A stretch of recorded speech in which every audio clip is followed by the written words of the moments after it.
okay, say somebody is a contactee and is taking aboard ships and does have experiences. Does the government get involved with those kind of people also?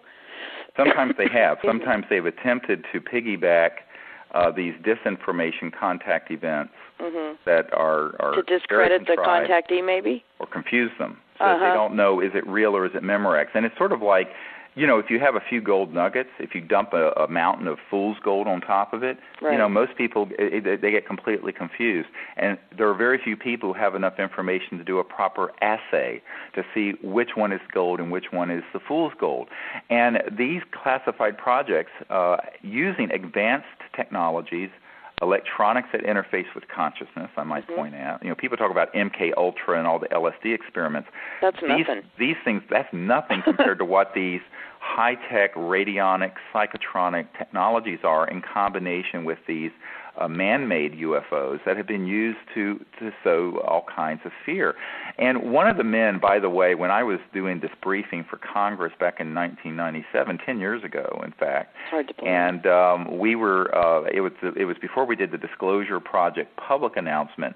We had a number of military and astronautic people there. One of these men had been involved in the early 70s in putting together the logistics for a hoaxed extraterrestrial attack on Earth using alien reproduction vehicles, ARVs, made by Lockheed and Northrop, and using these other technologies so that there would eventually be this sort of false attack that would then stampede the world into fear so that this militarist economic junta could consolidate power and unite the world, not in peace, but in fear. And that is something that is fully operational. It was fully operational by 1974, 33 years ago.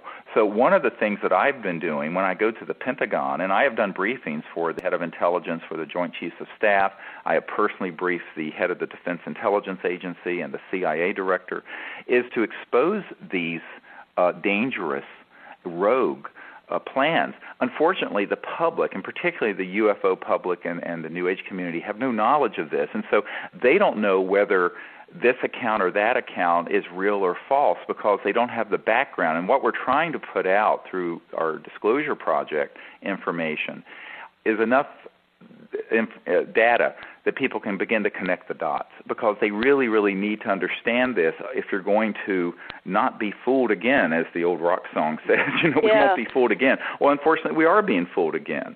And I think that this is one of the things we have to struggle against. We have to fight against this. And we're responsible for the knowledge that we have, and we're responsible for our actions that come from that knowledge. And knowledge, ultimately, as it says in the Vedas, is the greatest purifier. And if we have the knowledge of the truth, as well as these other countermeasures that are false, we can have discernment. And in that discernment, we can take a path of right action.